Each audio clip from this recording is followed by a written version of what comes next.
안녕하세요. 반갑습니다. 저는 방단기 대표 조이입니다. 오늘은 어제는 제가 저희 집에 대해서 소개를 조금 해드렸어요. 아무래도 주거 관련된 사업을 하니까 주거에 대한 얘기를 많이 하겠지만 또 오늘은 별도로 이 얘기를 한번 해보려고 합니다. 방으로 돈 버는 방법에 대해서 한번 얘기를 해볼게요. 방으로 돈 버는 방법. 제가 미리 영상을 만들어 뒀습니다. 함께 보겠습니다. 함께 보시죠. 제가 이 수익 구조에 대해서 몇 가지 이 숙박과 주거, 이제 우리 일반인들이 할 수 있는 숙박 주거 비즈니스 모델에 대해서 간단하게 설명을 드릴게요. 이미 다들 알고 계실 거예요. 일단은 내가 건물주다. 그러면 뭐가 있죠? 월세로 돌리는 게 있어요. 전세보다 월세가 훨씬 낫죠, 수익률이. 그리고 뭐 반전세도 있고요. 전세, 반전세, 월세, 그리고 또 뭐가 있어요? 내가 집주인이다라고 하면은 집주인이 아니어도 뭐 쉐어하우스라는 것도 있어요. 쉐어하우스. 이것도 일종의 단기인데, 한 집에다가 여러 명을 공동 생활하게 하는 그런 비즈니스 모델이에요. 방이 3개다 하면은 뭐 방을 같이 쓸 수 있는 룸메이트도 드릴 수가 있고요. 아니면은 그냥 개인실로 렌탈이 가능한 거죠. 그래서 그냥 이 집을 월세로 통으로 다 주는 것보다는 수익률이 훨씬 높죠. 하지만 어때요? 에어비앤비라는 게 있어요. 에어비앤비는 여행객이나 이제 국내 여행자들 아니면은 뭐 출장 되게 다양한 수요가 있습니다. 이제 에어비앤비는 그 여행 앱이 아니에요. 여행 숙박 앱이 아니고요. 그냥 숙박 앱이 돼버렸어요. 숙박 서비스가 돼버렸습니다. 그래서 에어비앤비로 이제 직장인들이 투잡도 하고 저 같은 경우는 한 100개 이상 운영을 했었죠. 그러다 저 같은 경우는 사드 때문에 폭망한 케이스예요, 사실. 근데 이런 코로나가 이렇게 또 올 줄은 몰랐죠. 그래서 저는 그 당시에는 이런 생각도 못 했었어요. 단기 임대로 돌린다라는 생각을 못 했었어요. 근데 제가 보다 보니까 이제 부동산에서 그런 단기 임대 사업을 하는 걸 보고 그쪽으로 돌리는 거를 제안을 했던 거죠.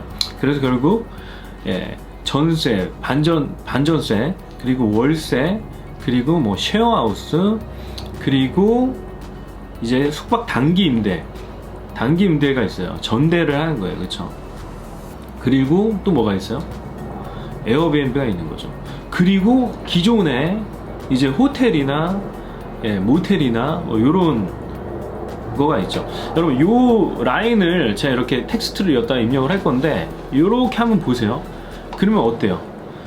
보통 우리가 숙박 기간이 길어져요. 거주에 가깝게 됩니다. 이제 단기적으로 여행 숙박이 아니라 숙박보다 거주의 형태로 가는 거예요. 이렇게 이쪽에, 그쵸?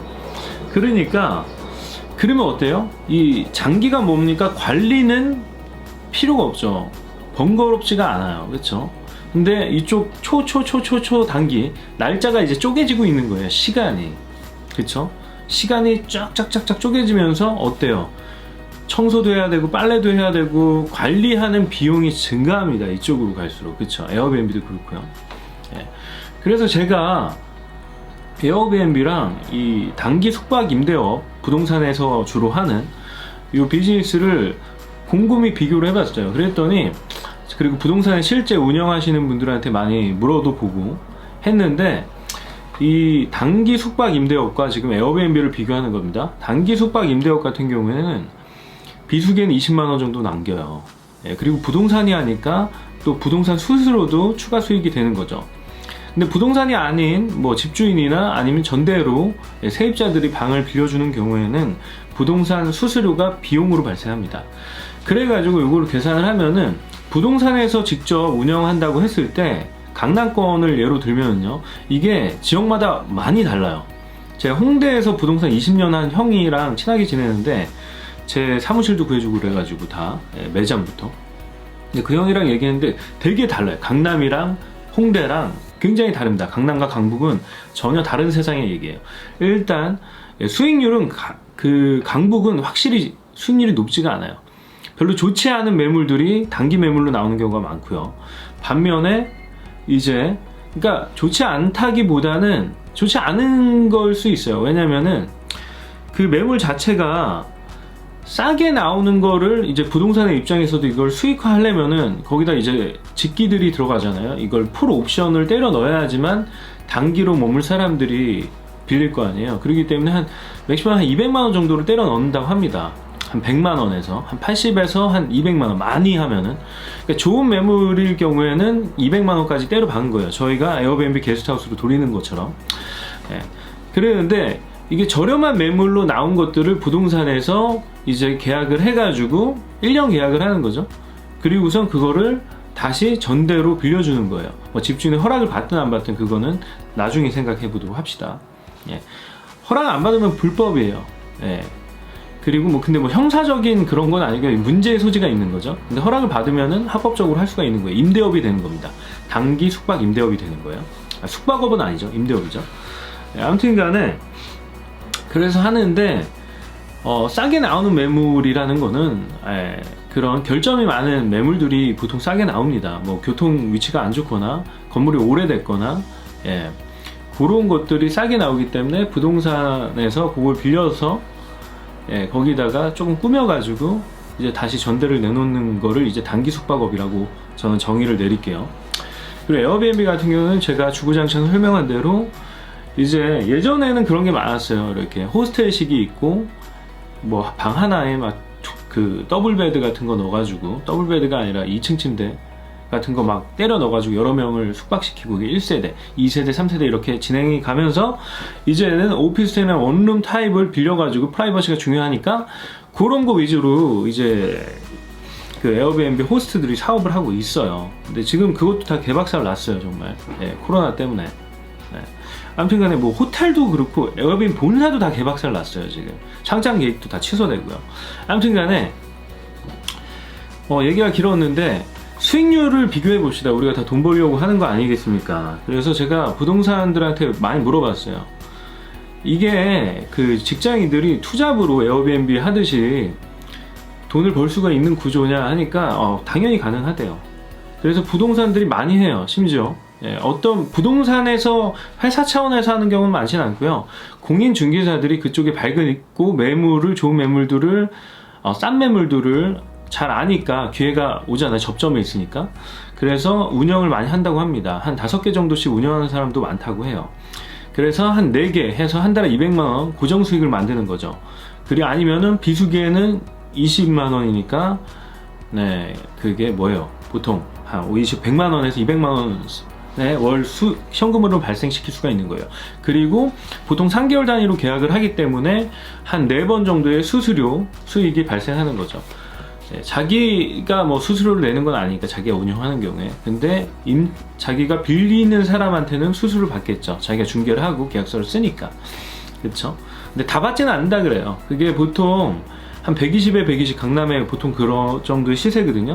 그러면은 한 48만원 정도의 그 수수료가 발생이 되는데 그걸 다 받지는 않아요. 보통 한 30만원 정도 받는다고 합니다. 근데 강북의 홍대 같은 경우에는, 홍대 신촌 같은 경우에는 30만원도 다 안 받는데요. 한 15만원 정도 받는데요. 왜냐하면은 단기를 빌리는 사람들은 보증금에 대한 부담도 있고, 그래서 단기를 월세를 좀 더 주더라도 그거를 빌리는 수요가 많기 때문에 그래요. 그래서 뭐 수수료를 다 받을 수는 없다 라고 하더라고요, 현실적으로. 아무튼 간에 그래서 수익을 비교를 하면요, 우리가 평균적으로 그냥 에어비앤비 수익을 보면은 하루에 5만원씩 계산을 해볼게요. 그 성수기 비수기 그냥 평으로 다 나눠가지고 보면은 한 150만원 정도의 매출이 발생하잖아요. 근데 공과금 관리비, 뭐 다른 소모품비 같은 거 해가지고 한 20만원 정도가 비용으로 발생해요. 그러면 130만원 정도의 이제 순이익이 아니죠. 거기서 월세를 한 70만원 정도 빼면은 50만원 정도의 순이익이 발생하는 구조예요, 보통. 근데 이 단기 임대 같은 경우는 어때요? 단기 임대 같은 경우에는 이게 매력이 굉장히 있는 게, 보통 그렇습니다. 이 단기 임대 같은 경우에는 보증금을 받아요. 에어비앤비는 보증금을 거의 안 받거든요. 디파짓을 설정을 할 수 있는데 대부분 안 하고 해요. 왜냐면 여행하는데 뭐 하루 숙박비 5만원인데 뭐 50만원을 받을 수는 없는 거잖아요. 그쵸? 그렇기 때문에 안 하는데, 이거는 뭐 한 달치 월세 정도를 보통 보증금으로 책정을 해요. 그래서, 그리고 심지어는 선불로, 강남은 막 선불로 다 합니다. 그래서 처음에 이 사람이 들어갈 때 내야 되는 게 3달치 월세가 되는 경우가 많아요. 정말로. 예, 그렇죠. 그리고 이 단기 임대 숙박업 같은 경우에는 공과금과 관리비 이런 거를 실제로 방을 쓰는 사람이 다 내요. 예, 그래서 120만 원이라고 해볼게요. 그냥 120만 원 월세가. 그럼 120만 원 월세는 되게 좋은 방이죠, 사실. 한 100만 원에서 120만 원이라고 해봅시다. 예, 단기로 했을 때 20에서 한 40만 원 수익을 내고선 붙여가지고 그걸 다시 빌려주는 거라고 했을 때, 그러면은 한 20에서 40 정도의 이제 순이익이 발생하는 거예요. 그쵸? 예. 나는 공인중개사가 아니까 중개 수익은 빼고요. 예. 대신에 뭐 관리가 필요 없어요. 이게 되게 큰 거예요. 에어비앤비 같은 경우는 사실 청소, 빨래, 채팅, 예, 그런 커뮤니케이션이죠. 그런 거를 대행하는 비용을 받는 거예요. 보통 3박 4일 하면 한 달에 방 한 개에 보통 10번을 저희가 카운팅을 합니다. 계산을 할 때. 물론 운 좋게 장기 숙박이 들어올 때도 있어요. 한 달, 1년이 들어올 때도 있어요. 정말 신기할 정도로. 아무튼 간에 그러면은 저희가 청소 거기서 50만 원의 수익이 났다고 하면은 저희가 10번 청소 빨래 한다고 계산하면은 진짜 건당 5만 원 순이익이 발생하는 거예요. 물론 청소비를 따로 책정하긴 하지만 그것까지 막 그렇게 수익이 크게 되지는 않아요, 사실은. 그래서 50에서 한 80만 원 정도가 순이익으로 발생하고, 이 단기 숙박업 같은 경우는 20에서 40만 원 정도. 딱 놓고 보면은 요 수익이 한 반 정도밖에 되지 않아요. 그쵸? 에어비앤비 수익에 비하면. 근데 사실 그 관리 비용이라고 그냥 퉁쳐서 얘기해 볼게요. 관리 비용이 여긴 들어가지가 않는 거예요. 예. 굉장히 편하죠. 3개월을 이게 에어비앤비 호스트 관점에서 보면 3개월이라는 건 완전 초장기 예약이나 마찬가지거든요. 예, 그런 구조입니다. 그래서 근데 대상은 다르죠. 여기는 여행객이고요. 여기는 그냥 로컬, 학생, 직장인, 뭐, 가령 이사를 가기 전에, 뭐 공사 때문에, 뭐 여러 가지 이유가 있습니다만, 단기를 빌리는 이유는 보통 로컬이에요, 다. 내국인들이 많아요. 근데 제가 지금 방단기라는 서비스를 오픈을 하면서 타겟팅을 외국인까지 확장을 했어요. 네, 그래서 글로벌하게 사업을 할 겁니다. 외국인 유학생, 뭐 교환학생, 그리고 이제 출장으로 오는 사람들, 아니면 장기 여행객들, 아니면 교포들이 장기로 왔을 때, 뭐 이런 경우를 다 감안을 해가지고 약간 글로벌한 서비스를 만들 예정이에요. 그렇죠? 만들고 있습니다. 예. 물론 제가 여기에 조인하게 된 지 이틀밖에 되지 않았는데 지금 엄청나게 빨리 푸시를 해가지고, 왜냐면 갈아 넣어야 되거든요. 그래서 이렇게 사업을 하고 있고요. 일단 지금 에어비앤비 하시는 분들이 뭐 피터팬이나 그런 카페 있잖아요. 부동산 직거래 카페를 통해서 단기로 많이 올리고 있어요. 뭐 네이버를 통해서 올리는 경우도 있고요. 뭐 직방이나 다방을 통해서 올리는 경우도 있어요. 근데 직방이나 다방 같은 경우에는 그 단기 매물 찾기가 굉장히 어렵습니다.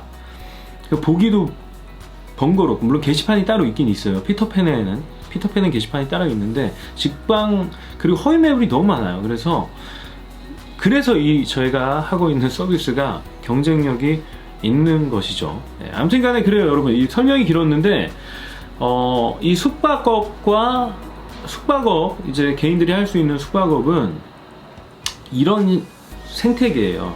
이런 라인업들이 갖춰져 있다고 보면 돼요, 이 시장에는. 그렇죠? 근데 제가 갑자기 든 생각인데, 에어비앤비도 대시를 할 수 있지 않을까, 이런 생각도 들었어요. 예. 시간을 계속 쪼개는 거죠. 1년을 빌려서 한 달씩 이 단기는 3개월로 나눠서 빌려주는 거고요. 보통 하우스메이트래, 쉐어하우스도 보통 3개월 단위로 계약을 하거든요. 한 달 계약도 많지만, 계약은 좀 자유롭습니다. 그러지만, 그 장기로 계약하는 이유가 뭐예요? 관리 비용을 줄이기 위한 겁니다. 신경 쓰기가 싫은 거죠. 아무튼 간에 그래요. 근데 요거를 쪼개가지고 좀 팔면은 당연히 부가가치는 올라가지만 그만큼 노동이 많이 들어간다. 그 얘기 하고 싶었어요. 그래서 지금 에어비앤비 하고 계신 분들은 지금 근데 취소 수수료 때문에 그게 아마 굉장히 어려울 거예요. 에어비앤비가 예전엔 안 그랬는데, 이렇게 접으면서, 게스트하우스를 접으면서 이제 본의 아니게 취소를 해야 되는 상황이 발생해도 얘네들이 취소 수수료를 받더라고요. 물론 약간 상담원에 따라서 다른데, 이건 조금 아닌 그런 것 같아요. 물론 에어비앤비도 힘들어서 그러는 거겠지만 아무튼 간에 그렇습니다. 이 영상이 이제 우리 개인들이, 일반인들이 숙박업 그리고 임대업, 숙박 관련 임대업이죠, 를 하는 데 있어서 도움이 됐으면 좋겠고요. 저희 방당기 아직 뭐 서비스가 완성되지 않아 가지고 많이 미흡하지만 관심 갖고 지켜봐 주시길 부탁드리겠습니다. 그래요. 그러면 저는 다음 영상에서 뵐게요. 감사합니다.